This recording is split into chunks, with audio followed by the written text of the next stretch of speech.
إليه راجعون ومالنتي وقريودي إيقودك وقلي حليجي جيسيجي أقويهانكي رب النحريستي جنها كورابي قرن كان جمهورية الصوماليلان بيدي بدأ أتاقي مرحوم محمد حاجي إبراهيم عقال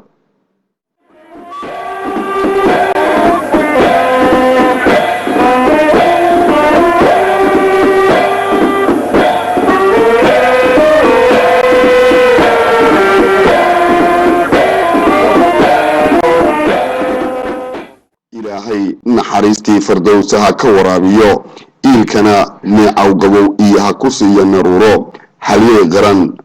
oo abaal weyn gashaday qarankan jamhuuriyadda Soomaaliland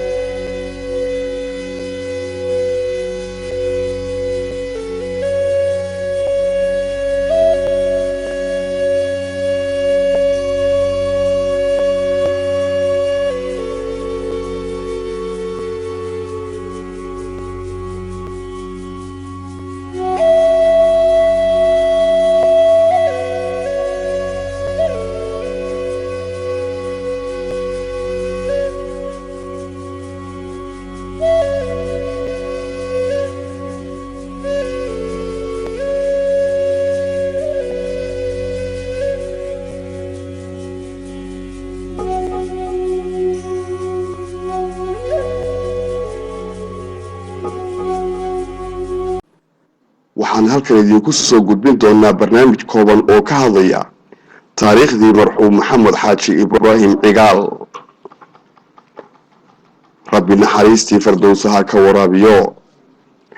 marxuum maxamed xaaji ibraahim cigaal wuxuu ku dhashay magaalada Oodweyne sanadkii 1929 barbaarintii noloshiisa iyo heerarkii waxbarasho ee malcaamad quraan dugsi hoose dhexe ilaa dugsi sare wuxuu ku soo qaatay magaalooyinka Burco, Berbere iyo degmada Sheekh. marxuum maxamed xaaji ibraahim cigaal wuxuu waxbarashadiisii heer jaamacadeed ku soo qaatay wadankaasi Ingiriiska. marxuum maxamed xaaji ibraahim cigaal ilaahay naxariista jannaha ka waraabiyo. waxa aanu arday baan wada ahayn markii ugu horeysay aanu isbaranay magaalada London 1954 isna wuxuu ku jiray jaamacad anna markaas baan England la igeeyay maalmahaas markaan 2-3 bilood joogay ayaanu isbaranay. maxamed xaaji ibraahim cigaal min yaraantiisii wuxuu ahaa horta dadka aad iyo aad ilaahay maskax siiyay aragti dheer leh jecelna umadiisa isagoo oo yar markaan isbaran 54 sanadkii ku xigay bartamihiisii ayuu Allah yarxamo aabihii faalis ku dhacay si degdeg ah wadanka u soo galay uu soo noqday dalkii Somaliland laga bilaabo waqtigaas markii wadanka yimid waxay ahayd waqtiyadii dalalka Afrika ay xornimada qaadanayeen laguna magacaabo taariikhdii waqtigaas neecawdii xorriyadu ay Afrika soo galeysay. wadanka markii uu ku soo noqday aabihii xaaji ibraahim cigaal Allah yarxamo uu geeriyooday waxa uu doorbiday ama waqtigiisii uu intii badnayd uu hore inuu siyaasad u galo. baayac mushtarkii iyo xoolihii iyo wixii uu xaajigu lahaa aabihii lahaa oo aad u badnaa waxay kaga baxeen isagoo oo ka jeestay xagga siyaasadda. waqtigiisii uu sii huray xoolihii uu ka dhaxlay aabihiina in badan uu isticmaalay inuu xorriyadda siyaasadda xisbiyada uu wax ka qabsado. marxuum maxamed xaaji ibraahim cigaal wuxuu noqday siyaasi howlkar ah oo ka dhex muuqda marxaladii iyo wacdigii waqtigaasi lagu jiray. waqtiga dhulka Somaliland waxaa ka aloosnay dabayshii xornimadoonka isagoo oo sanadkii 1956 loo doortay xogayaha ururkii xornimadoonka. ingiriisku ma jeclaysan in madax taagaya aqoon intay lahaayeen in la eg na wataa inuu la tartamo ma jeclaysan way xireen. ingiriiskii baa xiray ma jeclaysan in Somaliland inay ka xorowdo laakiin xiridii kamay joojin hamigiisii ahaa inay Somaliland ay xornimadeeda buuxda qaadato. markii dambe waatii ay ingiriiskuna uu aqbalay wax ummadu doonayso ay qasab ku noqotay inay yeelaan. waatii markaa loo dhiibay waatii la sameeyay local government kii lajko la oran jiray madaxdii madax dhaqameedyadii la isu keenay xisbiye iyo waxa la sameeyay isagiina markaa madax looga dhigay inuu hogaamiyo dawladda ingiriisku u dhiibi doonto marka ay ingiriisku uu ka tago calanka ingiriisku markuu dago dawladda loo dhiibaya waxay tii madax u ahaa marxuum maxamed xaaji ibraahim cigaal. maxamed ibraahim cigaal الله naxariisto siyaasiyiinta ugu waaweyn ee Soomaaliland buu ahaa. markii dambena wuxuu ahaa Soomaaliba siyaasiga ugu weyn xagga cilmiga ama tacliinta ama siyaasad ahaan ayuu ahaa. meel walbana waa laga yaqaanay Soomaaliya oo dhan Somaliland كلن شلاد NFD أدون كودن باهي قيني محمد حاج إبراهيم قال الله نحرسه. sanadkii 1960 bishii labaad waxa uu marxuum maxamed xaaji ibraahim cigaal iyo dowladii wadankaasi Ingiriisku ay kala saxeexdeen in 26 Juun ee 1960 lagu dhawaaqo xornimada iyo madax bannaanida Jamhuuriyadda Soomaaliland.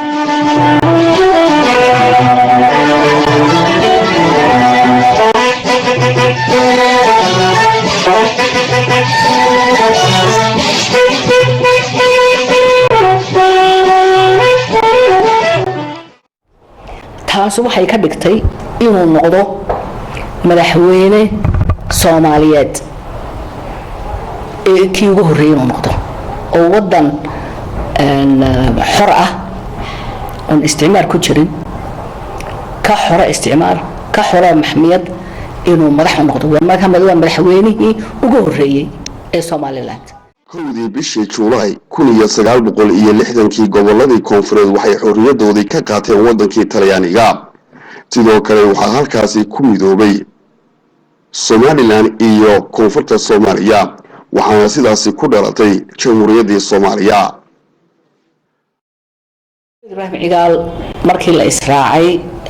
israacidii taariikhdaas way qoran tahay sidii la isu raacay ciddii hindistay ciddii ka soo horjeedistay ciddii tira inuu sira hubsano maxamed xaaji ibraahim cigaal buu ahaa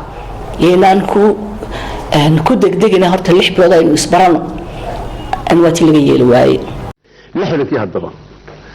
barigaas aad ogto oo maanta loo oomay in Soomaali maxay ahayd kulligeed meel la isugu geeyo barigaas ay abuurantay laakiin macal asaf inta laga fariistay oo la yiri sidee bay ku iman kartaa waxay siyaasiga markii aad arrin siyaasiga marka aad doonto inaad fuliso عاطفية سياسان دونية كم فيني كرو وإن لودجا تخطيط بلان لودجا ولا سياب وكوي من كرا فايجي الله ما كان يحرم كي يبقى واحد تخطيط هو بدل أول اللي جاي أنا مشري dadkii aan xagga ugu tagnayna kulligii aan sidii anagu bil jamaacan uga wada raali ahayn israac ama ugu wada haraadanayn aan loogu wada haraadanayn ayaa israacay shuruud aan la isku raacay sida ay tahay la isku raacay wata maanta farta weli la qaniisan yahay khasaaraha maanta taagan ee uu geystay wala wada garanayaa ka uu weli u geysanayo Soomaaliya aynu jaarkanaayna waad muuqata burburka ay ka soo kaban la yihiin maamul xumadaas aan ku celinayaa kelmadaas maamul xumadii dalkii uu Talyaanigu isticmaalsan jiray ee inaguna markaynu saacnay aynu la heshiin kar weynay ee aynu qaadan kar weynay waa taa weli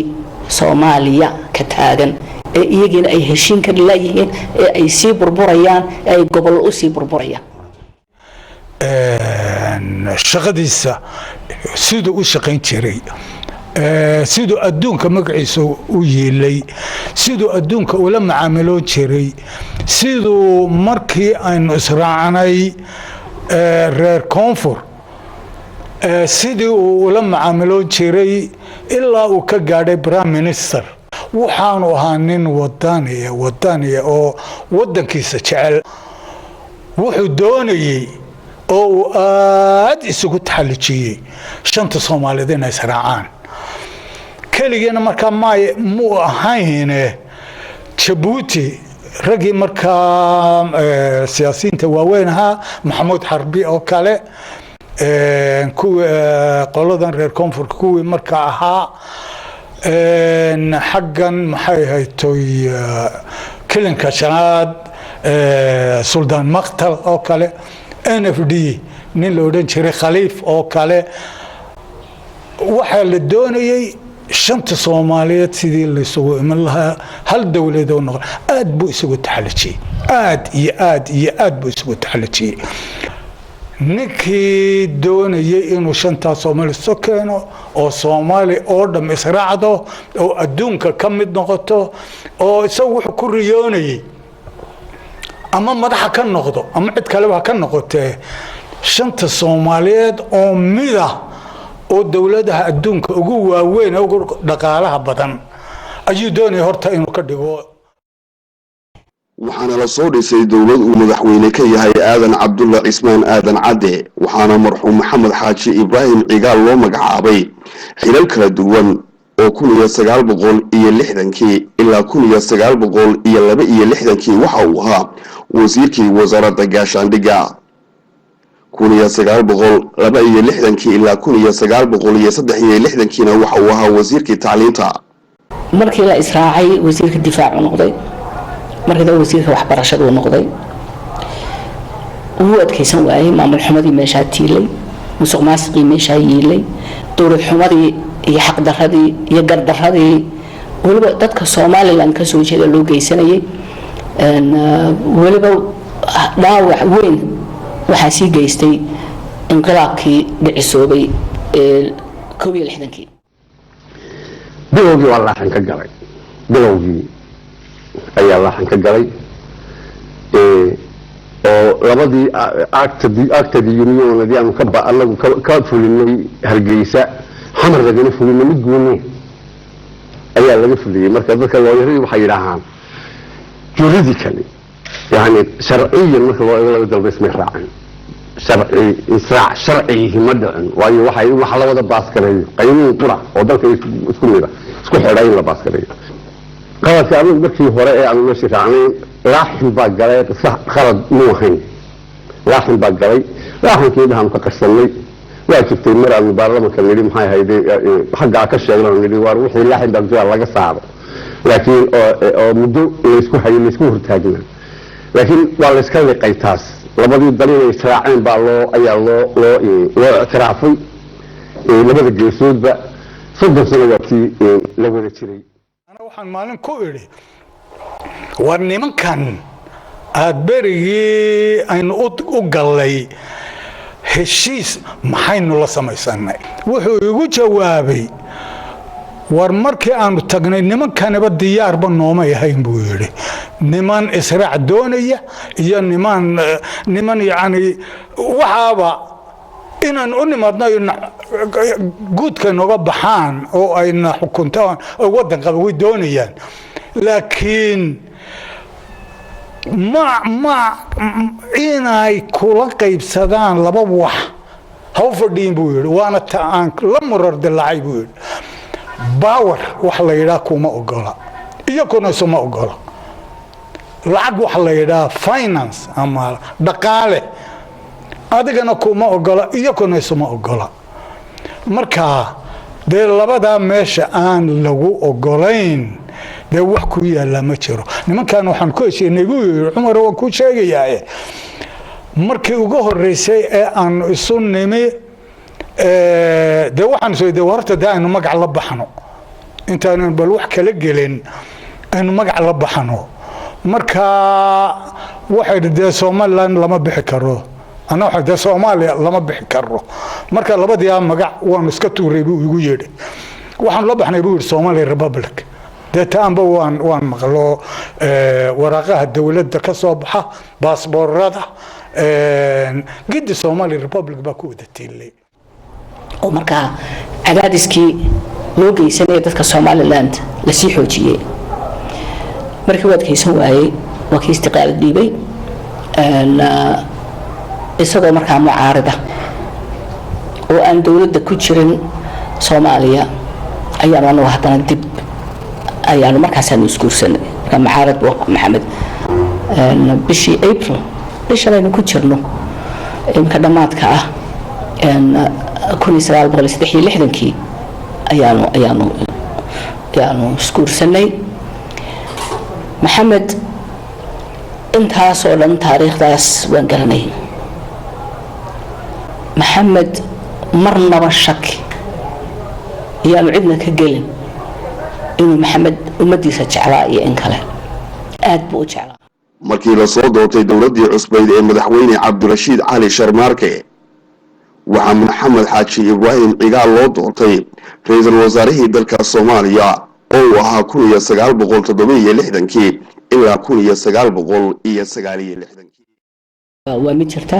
wuxuu ahaa prime minister wanaagsan buu ahaa oo karti badan leh xiriir badan dalka uu sameeyay taasaa kaliftay in markaa ruushku uu jeclaysan nin madax u ah dal Soomaaliyeed oo u janjeera xagga qarbiga taasoo ku dhintay ruushku gacanta u siiyey maamulkiisii aad bare ee shuuciga uu ugu beeray ummadda wuxuu kala baxsanayay maxamed xaaji ibraahim cigaal iyo maamulkiisii xagga qarbiga u janjeeray awoodiisii oo dhan baa wuxuu saaray shanta Soomaaliyeed oo mida oo adduunka la tartamaya laakiinse way suurooday buu weyday waxaana fashiliyay reer Soomaaliya ayaa fashiliyay isagu wuu dadaalay laakiinse dawaynu garanaynaa oo Soomaaliya nimankan Soomaaliya iyo ku shan Soomaaliyeed iyo male waxa ma yaqaanin iyo waa ama ku cunay oo ku xukumay ama ku rasaasay wax kale oo yaqaan ma jira marka aad buu maxamed ibraahim cigaal uga sheekay bishii Oktoobar ee 1969 waxaa la dilay madaxweyne Cabdirashiid Cali Sharmarke nasiib darro waxaa dalkii ka dhacay inqilaab amaba afgembi military oo uu hogaaminayay Maxamed Siyaad Barre marka yani wuu ka xumaa positionkii uu isagu doonayay wuxuu doonayay iyo wixii meesha kaga yimid Soomaaliya wixii kaga yimid inay dadkiisii war dadkayga iyo dalkayga aan u geeyay waxay gaadhay buu yiri in askariga jooga xamar ama gaalkacayo ama maxay to Kismaayo inuu lacag bixiyo in Soomaaliland loo hargeysa ama berbera loo soo bedelo lacag buu ku bixin jiray in labada loo soo bedelo taasina ma hay'adan ogaanay markii dambe dhaqaale ay ka samaysan jireen meesha rajiimkii Maxamed Siyaad Barre waxa uu isla markiiba qaaday tallaabo qalabsan oo ka caraysiisay isla markaasina soo nooleysay dulmigii ay tirsanayeen shacbiga Somaliland taasi oo ahayd inuu xabsiga u taxaba marxuum Maxamed Xaaji Ibraahim Cigaal muddo kadib rajiimkaasi waxa uu xabsiga ka soo daayay marxuum Maxamed Xaaji Ibraahim Cigaal iyadoo loo magacaabay danjirihii waddanka Soomaaliya u fadhiyay dalkaasi Hindiya markale waxa rajiimkii uu xabsiga u taxabay marxuum Maxamed Xaaji Ibraahim Cigaal oo muddo dheer u xidhnaa taliskii Maxamed Siyaad Barre kaligii taliya Maxamed Siyaad Barre wuxuu bilaabay cadaawad caburin iyo tacadi gooni u ah shacbiga Somaliland oo marag ay u tahay xarigii marxuum Maxamed Xaaji Ibraahim Cigaal طبعا ده xarigiisi wad garanaysaan sanadadii dheeradu xidhaa wad garanaysaan laakiin se marnaba kamay dilin wadan jaceelkiisii uu caroon kar lahaa iska tagi lahaa wadankii aan nafteeda u horay in xoogayga u horay ee haddana iigu abaalguday xarig iyo xumaan uu yeeli kar lahaa oo qof inta ka maskax yaray ee uu iska fogaan lahaa adduunka meeshu tagaba uu si weyn baa loo soo dhaweyn lahaa laakiin se wuxuu gartay in waqtiga ay ugu jecelsanaayeen inuu u yimaado da'diisuna weynaatay wuu isku dayay in Soomaalidu bal hadda yara heshiis hadda bal waan lagu daray Djibouti 1 Djibouti 2 Djibouti 3 intaba wuu jiray wala isku dayay laakiin se marba laga qoostaa wax markay dhintaan intay si neefsanayaan waxa saar qofkaas waxa ka soo kabmay oo ka soo bogsada laakiin se markay joojiyaan naf inay ku jiraan la arko waa markaa wada tashada 1981 waxaa lagu dhawaaqay ururkii halgankii hubaysnaayay SNM rajiimkii Maxamed Siyaad Barre waxa uu ku dhawaaqistay ururkii SNM kaga jawaabay in uu kor u qaado oo uu libilaabo dagaaladii caburintii tacadigii iyo xasuuqii uu ku hayay shacbigii Jamhuuriyadda Somaliland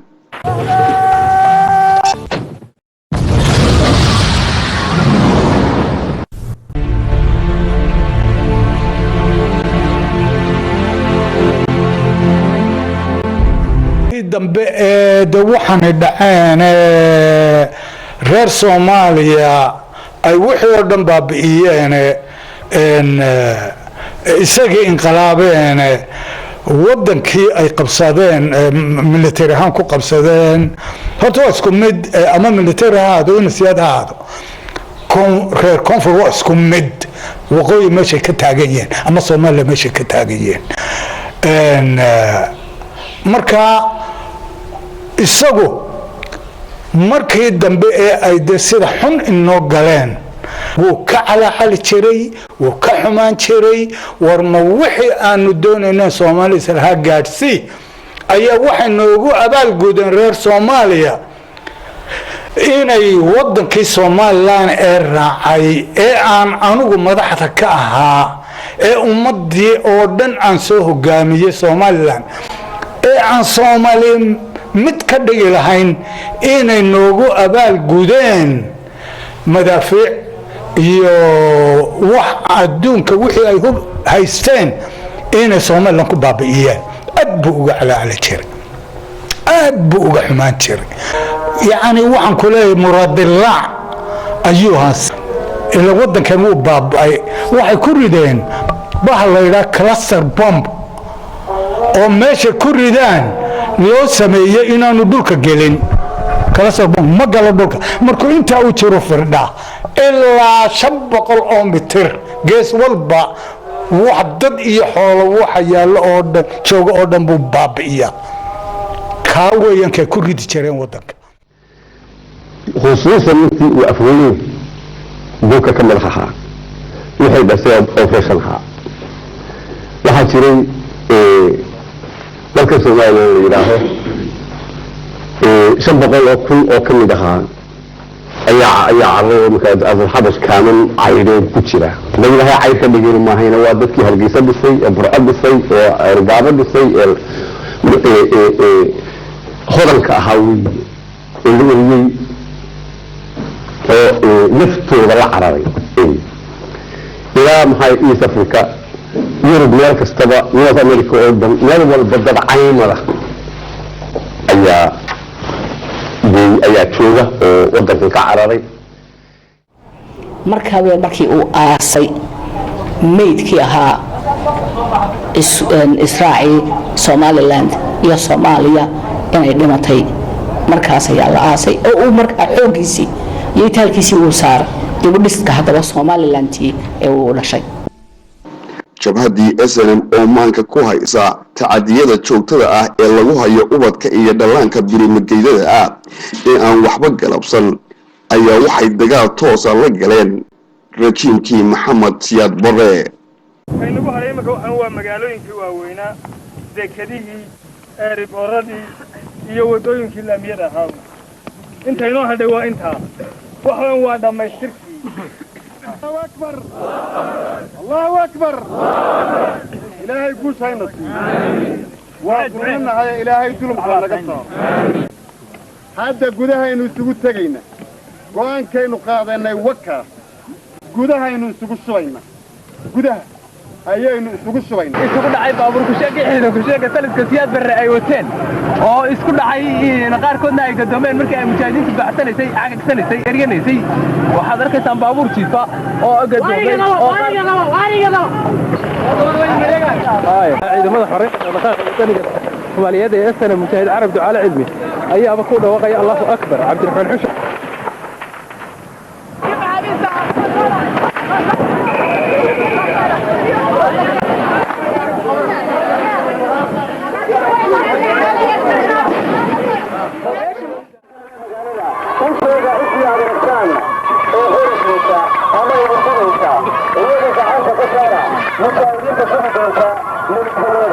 ururkii hubaysnaayay SNM waxay aakhirkii ku guuleysteen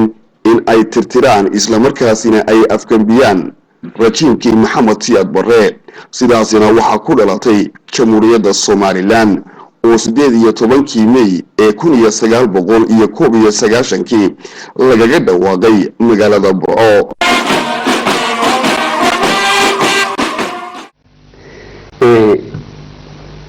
waxaan goostay dadkii uu kala go'o markii aan arkay dadkii reer waqooyi oo tashanaya oo tamar leh oo waxay dhexdooda yiilay shalay dhalay ka noqday xalay dhalay ka noqday oo maamulanaya dalkoodii iyo dantoodii saasaan ku dhisnay inaynu waqooyi gaar isu taago gaarkiisa isu taago oo aanu koofu raacin oo aynu teena kala farqad baxno oo tijaabino teena waqooyi gaar isu taago alayku xaqooda koowaad innaga oo ku dhaqana shareecada islaamka ee ilaahay inoogu talagalay kownkan markuu ina dhagay isagu uu inagu abuuray inaynu ku dhaqanno oo masaalixeena oo cid ka taqaana ilaahay jirin uu ugu talagalay inaynu kaa qaadano ayaa iyadana la isla gartay qodobka saddexaad wuxuu ahaa in la sugo nabadgelyada waqooyi taas waxa weeye oon muran ku jirin in baahida koowaad badda ay tahay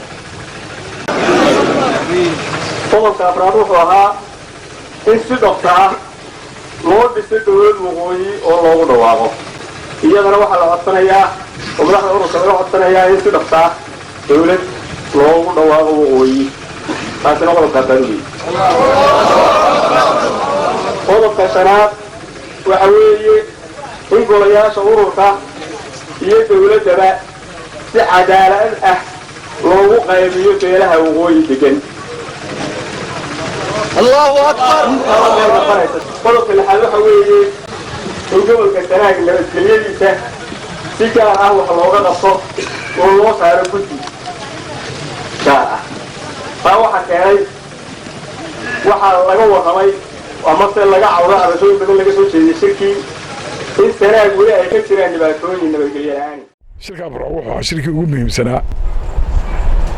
ee isku keena labadii dhinac iska soo horjeeday beelihii ka kala socday iyo ururkii SNM hogaaminaya halgankii intaba meel isugu keenay wuxuu ahaa shirkii buddiga u ahaa Somaliland ee ugu muhiimsanaa buu ka mid ahaa shirka burco waayo waa shirkii la isla gaadhay ama la wada qaatay in gooni isutaagii Somaliland lagu dhawaaqo 18 May 1990 marka halka lagu dhawaaqay yaa la isweydiiyey maxaynu samaysanaa ee maamula waxaa ku xiga executive-kii oo president loo doortay oo isagoo dawlad dhisay oo isaguna wixii maxay ahayd tanfiidiya wadaya waxaana halkaasi madaxweyne loogu soo doortay Cabdiraxmaan Axmed Cali Tuur dawlad baa halkaa laga dhisay Cabdiraxmaan Axmed Cali الله ونحرسته وقدومي أسنا وكياعي مدحوينه حسن عيسى جامعنا قدومي وكلاكي أسنا بوها مدحوينه كهيك الله دورتي دولتنا حكومتنا هالك على قدس كنتي دولتي عبد الرحمن أحمد علي وحب ما يحكرن لكن ظروفتي وهو اسمحي ويدي إن محوها أيدي وهشيزينتنا لما يسترتو وهو اسمحي ويدي ظروفتي إن هبكي حكومة اللي قصوا وريتشيو وهو اسمحي ويدي إن إليه دقاله وويناه حكومة اللي قصوا وريتشيو runtii halkaa waxaa ku dhammaadeen 2 sannadood oo SNM madax ka ahayd dalka oo dastuurkeedana ku qornaa oo ahayd 2 sano markay dhammaato in dadweynaha xukunkii lagu wareejiyo waxaa ku xiga dowladda loo haraadeeyay dadkii la dejiyaaba la doonayaa dadku aniga aan ii danaynaynin ay iyagu danaysanayaan oo dhulkii dib loo dhiso dadkii maqnaayn la soo celiyo carruurtii iskuul loo helo isbitaaladii dawo loo helo dadkii iyaga danaysanaya marka dowladuna waxa ay ku gaari kartaa baaniyadooda gashay marka waa ka raali wax u shaqeynaya hadday helaan dowlad u tacbayso u socota hadday helaan waa ka raali waa la doonayaan marka yani wuxuu isagu marka awoodiisa oo dhan saarayay sidii Somaliland oo dhan ka ugu bareeyay iyo ka ugu galbeedaya Somaliland ay mid u noqon lahayd oo wax walba la qaybsan lahaa dowladda la qaybsan lahaa dhaqaalaha la qaybsan lahaa maxay tahay baawarka la qaybsan lahaa haddii nin madaxweyne ah la odhan lahaa waddankiisa iyo dadkiisa iyo dalkiisa ayuu u daacad yahay horta waa ninkaa haddii aan isoo cadaalad ummadiisa uu ku hago isagu waa runtiina waa runtay laakiin waxaanu filaynaa haddii uu noo fulo oo ilaahay noo meel mariyo alla nala qabto wax walba ilaaba ayaa maxay ahayd amarkeeda leh dalkayga markaanu dhammaysano ee dowladda dhisno imika yani بالقصة كله دم باكينيس ولا يسكت دم يسنا يا مركز وحكوا ريحة والبكي بس مركز وحنفلنا هدي أنه كسر بحنو شغال يجي وضل كيلو عركون ودل دولدي في عن تكوها يسوع بسامي هاي من الله قبل ما يمركز uu yeedhi intay hadleen malaa aanu saraacano ma baxayso war wuxuu yidhi qalbigii wanaagsanaa ee aanu idinku nimi Soomaaliya toosay isku ruxsana toosay isku tiirsada markaana la haydeen aanu soo yaacanay wixii aan nagu samaysan baa naga baabiyay taa waxba aan nagu dhawaaqina ayuu oran jiray idan aan la yaabo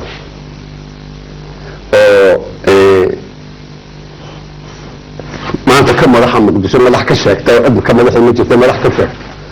ayaa waxay yiraahdaan israaca Soomaaliyeed muqaddas kamida muqaddaska ay garanayaan maayo waxay tahay muqaddas waxa weeye wax dhowran ee ilaahay oo nisbeeyo oo nadiifay mid muqaddas ku sheegay waxa maanta Soomaali dhex maray waxa kale ka xooyay waxa kale dilay